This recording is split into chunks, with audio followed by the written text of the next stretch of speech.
Hi, it's Fias Tarot. Hello, Pisces placements. This is your love reading. So, singles and the current person on your mind. So, yeah. Let's see. Syempre, before tayo mag-start, kung hindi ka pa nakakapag-subscribe, please to subscribe and hit the notification bell para lagi po tayo maging updated sa mga mangyayari pa lang. Okay? And syempre, kung may tanong pagdating sa private reading, just message me sa akin pong FB page for more info. Ganon rin po, okay, pagdating sa ating mga charms. And sa mga pang-protection sa mga evil eye na ibinabato. Okay, so yes, meron tayong mga evil eye. So meron tayong ring. Yung ring natin is adjustable. Meron din tayong tawag dyan, bracelet and necklace. Okay, and syempre yung ating tatlong charms. Unahin natin itong ating cord cutting. So si cord cut po, siya yung nagka-cut ng mga energies na nakakapit sa'yo na nagsisilbing or nagbibigay ng alat or MALAS pagdating sa'yo. Okay?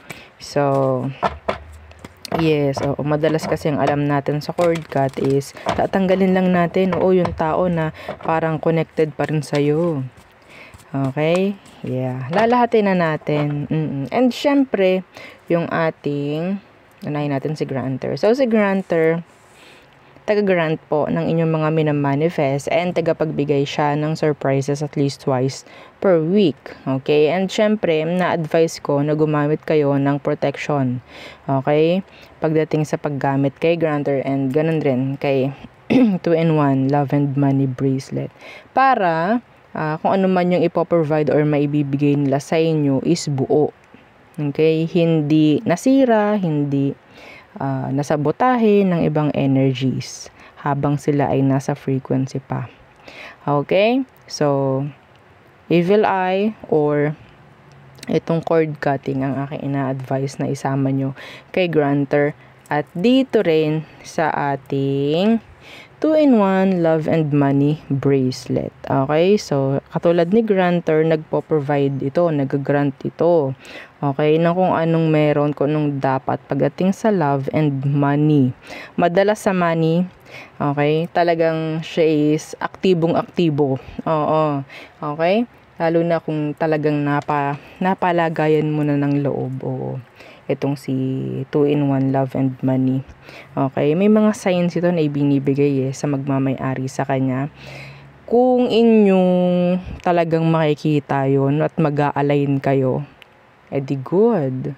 Okay, pero syempre, meron pa rin itong ibibigay at ibibigay. Okay, mag-alala. Okay, meron itong citrine stone, that is the money magnet na tinatawag. Okay, madalas ginagamit ng mga nagbi-business. Okay, small business man yan, big man yan, madalas ginagamit kasi yun po ang tinatawag na merchant stone, yung ating citrine stone. Okay, so pagdating sa love, wala kang kailangang pag-worry dahil maganda lang naman ang dala nito pagdating sa love.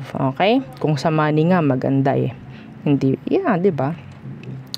Ano pa sa love? Okay. So, kung ikaw lalaki ka, gusto mo nitong ating 2-in-1, pwede mo siyang ilagay sa red pouch. Wala namang problem. And yung ating pang-cleanse and pang-recharge. So, yes, it's available. Okay, hanggat maaari, hindi ako papawala niyan kasi yan ang kailangan talaga. Okay? And, yan bang meron doon? So, taga-recharge ng inyong charms and tagapag-alis ng negative na energy na pwedeng nakuha ng charm mo or ng inyong crystal. Okay? Excuse me. So, there. Let's start the reading. Pisces. So, single Pisces. What's for you? So, singles po ha. Singles. Who's coming in this September? Meron ba? Who's coming in para sa mga Pisces this September? Who's coming in pagdating sa love? The Page of Wands in reversed. What's with that? Okay, the Hierophant. Yeah, there's somebody coming in. May chance na pwedeng ang laki ng age gap ninyo. Okay, they could be younger. They could be younger. So, meron pong parating. And I think may potential. May potential na magkaroon kayo ng romantic connection ng taong ito. Okay? So, anong kailangan mo munang malaman doon sa tao? The Sun in reversed. Could be a Leo. We have here Cancer, Taurus. Okay. What's with the Sun in reversed? The Two of Wands in reversed. Medyo draining yung energy ng person. Okay? Maraming ganap sa buhay, maraming drama, maraming problem ang nakukuha ko from them. Yeah, see that devil. Medyo toxic yung nakikita ko doon sa tao. Okay? Hindi ko sinabing toxic na karelasyon, pero meron siyang something sa part niya or sa side niya. I don't know kung anong meron na pwedeng, sabihin natin yes. Ang tanong lang naman natin, anong meron doon sa tao. Sabihin natin pwedeng maka-apekto sa magiging connection nyo. Okay? Pwedeng magkaroon ng epekto sa magiging connection nyo. Yeah. Medyo bata pa yung nakikita ko dito, Pisces. Yes. So, ano bang emosyon nito for you? Let's see. Or anong magiging tingin ng taong to sa'yo? Anong magiging tingin niya sa'yo? The Four of Wands in reversed. Why the Four of Wands in reversed? Why? The Queen of Coins. May nakuha ko dito ha. Pwedeng itong taong to hindi pa rin totally pwede pagdating sa pakikipagrelasyon. Some of them, their mother or father, pwedeng hindi pa sila inaalaw talaga na magrelasyon. Okay? They see you as somebody na pwedeng hindi nyo nakikitaan ng parang kakailanganin ka lagi or parang kailangan ka. I don't know why. I think siguro hindi niya nakikita na pwede kanyang makarelasyon. Pero, yeah, there's this potential na pwedeng magkarelasyon kayo ng taong to. Yes. Medyo magulo. No.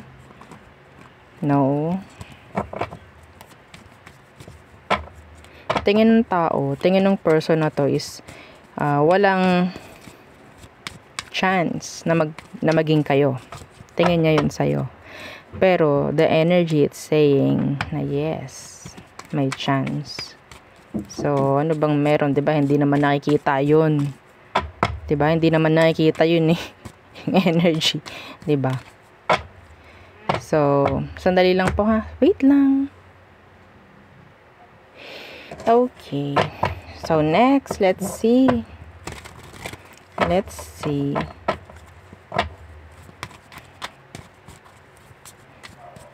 Ano magiging next action niya?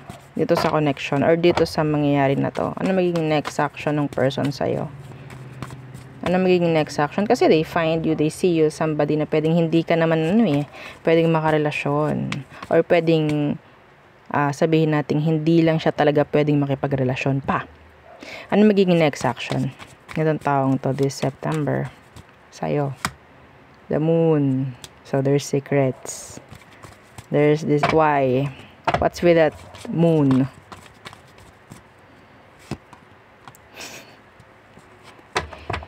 Magkakaroon kayo ng connection nito na tago. This September. See? The Ace of Coins. Nakatago to. Kasi alam ng tao, alam nitong person na to na parang hindi pa pwede or magkakasto ng drama or what. Yeah, pwede mo papagalitan siya or what. Kasi ang laki ng age gap dito, mga Pisces ha. This is a tagong connection or tagong relasyon. Wala akong nakikita rito ng energy ng third party. hindi lang talaga pwede or hindi talaga lang open itong taong to na makipagrelasyon sa ngayon. That is why kailangan niya na itago.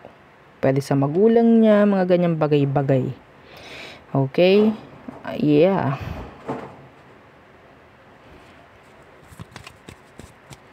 May drama sa side niya, I think. May drama. The Sun in reverse, the Two of Wands in reverse. But yeah, the person, sabihin natin, nandun yung love. Okay? Nandun yung love. Anyway. So, tayo muna sa all signs. No, not the all signs. The person on your mind. I'm sorry naman. So, the person on your mind, Pisces, this September. Anong meron? Sino ba yan? Pisces. Who is this? Pisces? Sino to? The High Priestess. Diba? Magkakatunog. In reversed. Cancer. I'm hearing Cancer. Cancerian. Taurus. What's with that what's with that? Yeah. Oops. The High Priestess. So, in reverse, the Queen of Wands in the reverse. Low self-esteem person. Yeah. Ito, mahilig tong magbunga nga. Okay, specific po yun, ha? Mahilig siyang magaganon.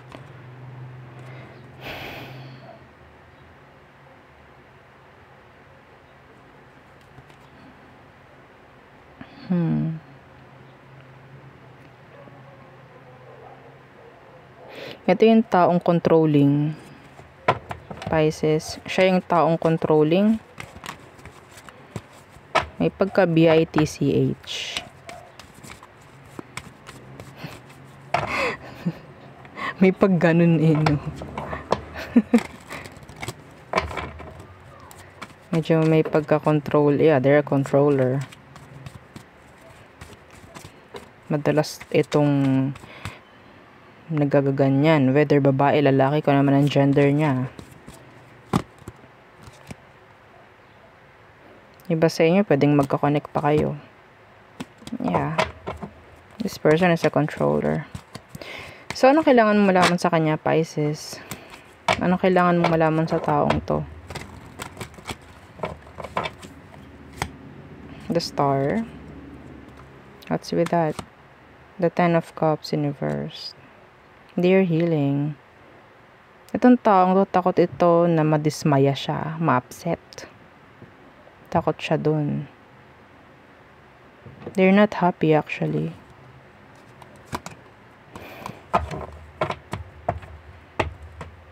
They are not happy.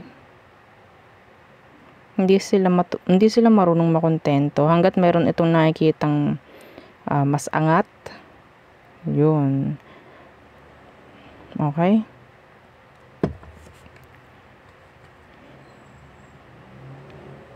A lot of insecurities. A lot of insecurities. May naririnig akong yes, ang lalaki ng mga insecurity ng taong to.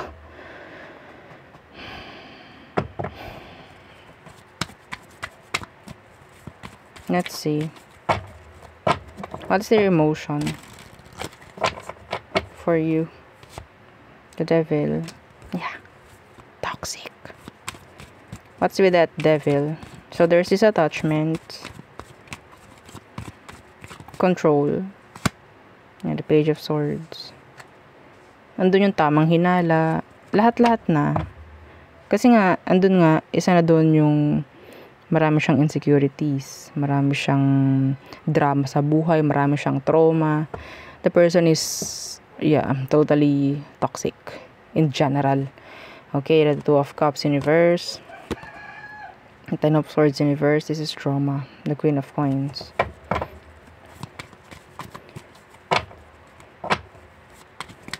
Dumarating sa punto talaga na hawak ka na nito sa leg. May takot siya, ang dami. Ano bang meron sa Page of Swords? Yeah, the Wheel of Fortune. So for me, this is epekto. Okay, na kung anong meron sa kanya. Wala akong nakikita na pwedeng ikaw yung nagpo-provide nito sa kanya. Okay, hindi ko nakikita na ikaw yung nagbibigay ng ganitong energy. It's coming from the person itself. Parang meron siya mismo na parang pinanguhugutan, may pinanggagalingan kung ano man yung mga pinapakita niya sa'yo ngayon. Okay? Ikaw, nakukuha ko is nandyan ka lang for the person. Yeah. So, anong next action niya sa'yo, Pisces? Okay, the Five of Cups in reverse and the Empress in reverse. Yeah. No progress. They're trying to heal, actually. They're trying to move on. Pero, andito yung energy nasa ilalim, the Queen of Cups. This is selfishness. This is selfishness. Hindi mo ba ako iniintindi? Gusto ko iintindihin mo ako. Dapat ako lang ang ganto, ganyan. Ako lang dapat pinapakinggan mo. I am hearing from this people, from this person, self-pity. Nagsa-self-pity tong taong to.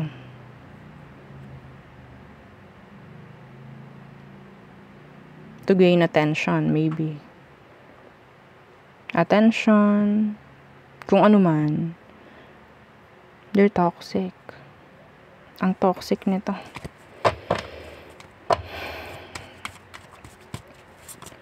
So, anong outcome? Potential outcome by October. This September.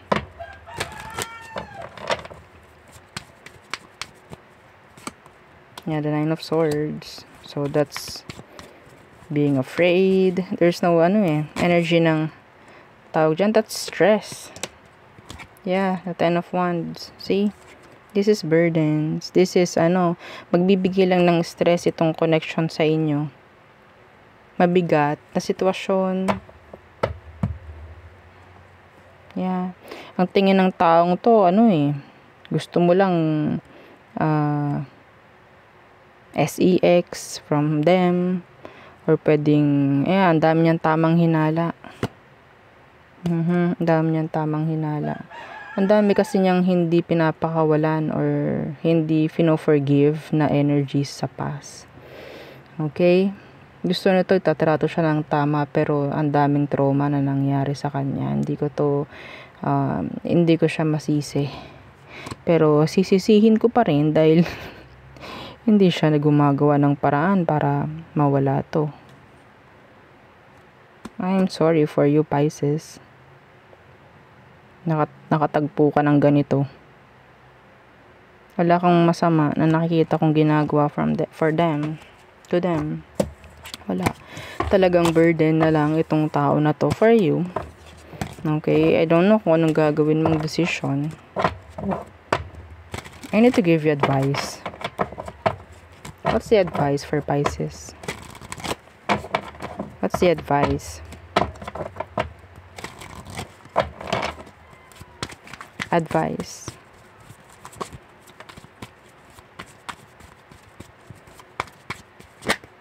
Okay. Nakita ko yung Emperor. Nakita ko yung Emperor. So, ano bang meron sa Emperor? Diba? Kung matagal ka nang nakikinig. So, anong advice for our Pisces? Placements. The King of Wands. So, ito para siyang para ring Emperor yan. Okay? They know how to manage. They know how, kung paano, parang imamaniobra yung situation. Okay? The King of Wands. Ayan. The Nine of Coins. In reverse. The Queen of Swords. Hindi ka para magpatakot or what? Okay? Hindi ka para magpakaaso-aso. Okay? Meron kang mga responsibilidad din rito. Pwede kang magsalita. Okay? Pwede kang humindi. Pwede kang umuo. Okay? Hindi sinabing kapag sinabing kayo ay magkasama, kayo ay mag-asawa, dapat susunod ka na lang kahit alam mong mali. No, that's wrong. Okay, being the King of Wands, alam nito kung anong dapat, alam nito kung anong tama. Okay, hindi ito para sabihin hating under. Okay? Hindi mo responsibilidad lahat. Hindi mo kailangan i-shoulder lahat. Okay? Kailangan sabihin nating marunong kang gumawa rin ng rule. Pagdating dito, the Emperor, siya yung gumagawa ng rule. Okay? Hindi ka dapat magpadala sa takot. Yeah. The 9 of Coins, nasa sayo. Okay? Nasa sayo, like responsibility mo, yung sarili mo dito. Kung paano ka itatrato, ipapakita mo sa tao Okay, ipapakita mo sa tao, papaalam mo sa tao kung paano ka itrato. At responsibilidad mo yun sa sarili mo kung paano mo ipapakita yun. So, kung ipinapakita mo na ikaw ay ganito lang, okay, kaya mo kung ganituhin, well, gaganunin ka talaga. Okay? Sana nagigets nyo. Pair yung nakuha natin. Kanina si Queen of Wands na naka-reverse. You're the King of Wands. So, meaning to say, pwedeng talagang magkasama pa rin kayo ng taong to ngayon, hanggang ngayon. Pero, the situation is too toxic. Kasi, parang ang napapakinggan lang dito is yung person mo or yung isa lang. Okay? Yeah, one-sided. So, again, kung paanong trato ang gusto mong ibigay sa'yo ng tao, ikaw rin ang magsasabi sa kanila kung paano ka itatrato. Yeah. Let's see. Kahit sino pa yan. Kahit sino pa. So, all signs. Aries through Pisces. Okay, again, see the Emperor. Nagpapakita yung Emperor.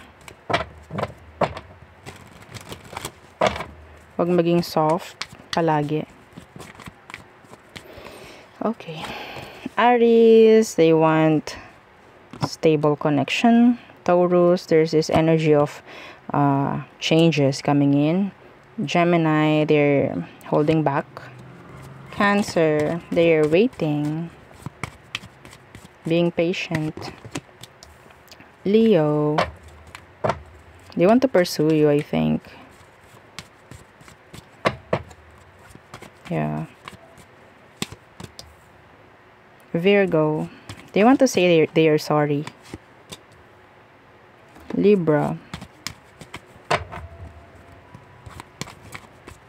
they're held back. Pero, parang nakuha ko dito is, kailangan ko mag-hold back kasi nakikita ko yung worth ko. Or maybe ikaw yun pagdating sa kanya. You have to hold back. Dapat marunong ka mag-hold back. Dapat marunong kang mag-hindi. Okay, mga ganyang bagay. Para malaman niya yung worth mo. Mga ganyan. Or value. Scorpio, they're stalking you.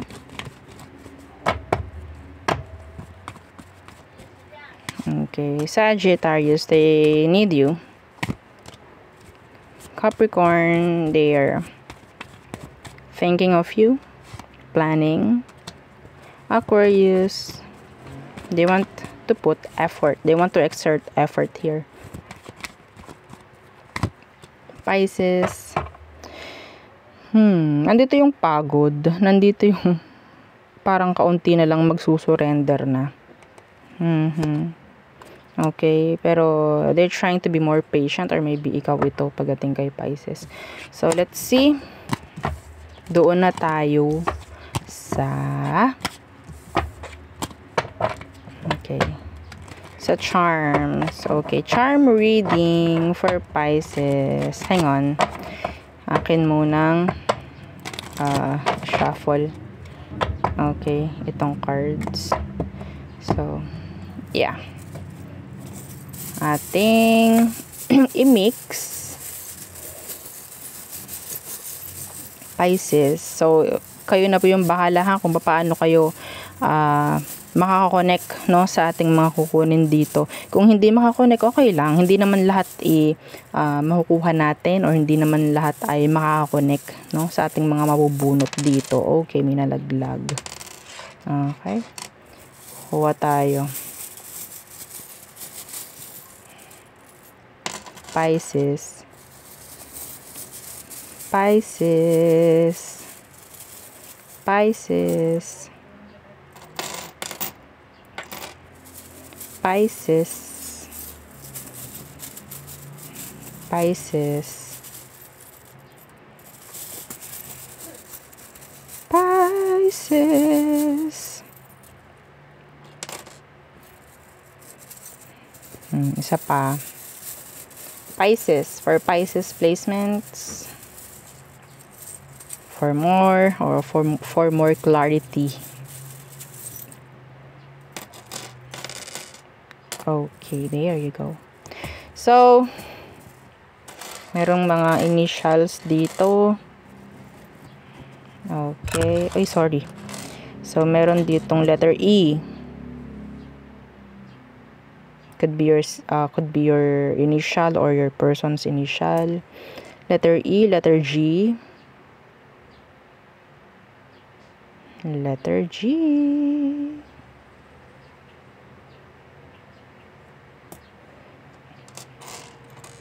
Letter D.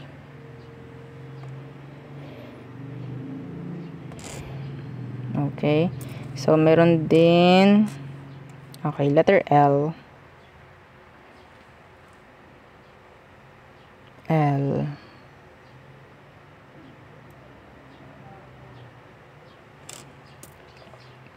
And we have here Scorpio. Yeah, Scorpio sign. Some of you could be dealing with a Scorpio, or there could be a Scorpio na significant sa inyo. Meron din ditong Libra. A Libra.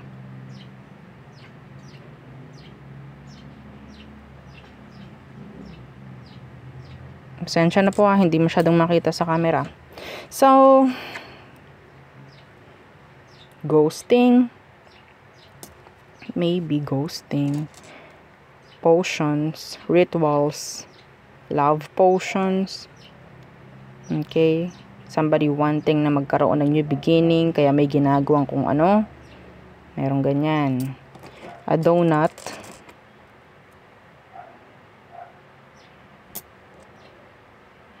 Crown. Parang narinig ko may naghahari-harian. So, heartbroken. Heartbroken. Meron ding heart na isa pa. Pero may flag ng USA. Some of you, may chance na foreign yung iyong person. So, flower. Another flower. Another flower. They love flowers. Yellow. Okay, meron din ditong flower. Pero yung design niya is evil eye. Evil eye protections, mga ganyan. So, there.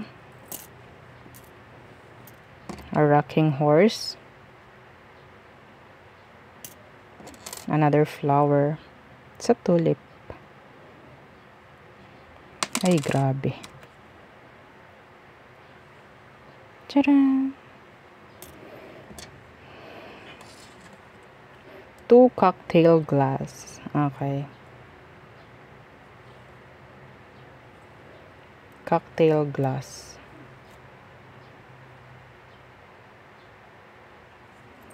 Next, dalawa din na moon. Crescent moon. Yung sa may star. So, we have here a heart with love. Pwedeng tawagan nyo, no, endearment is love. Pwedeng tawagan nyo ni person love. Ganyan. Okay? So, a key, and another key, and another key. Diba? Ang dami. Tatlong susi. I don't know kung anong meron. So, a cat, and the gunting. Diba? So, ito na naman yung gunting. Pwedeng, there's this significant. O, pagdating sa gunting, kung ano man, trabaho mo, gumagamit ka ng gunting, mga ganyang bagay. So, kayo nang bahala again kung paano nyo i-connect. Okay? So, there. Yun ang aking reading for you, Pisces placements. Again, please don't forget to like, share, and subscribe, and follow our FB page. And yun pong ating second YouTube channel na nasa description box below, yung ating love letter. Again, thank you. Goodbye.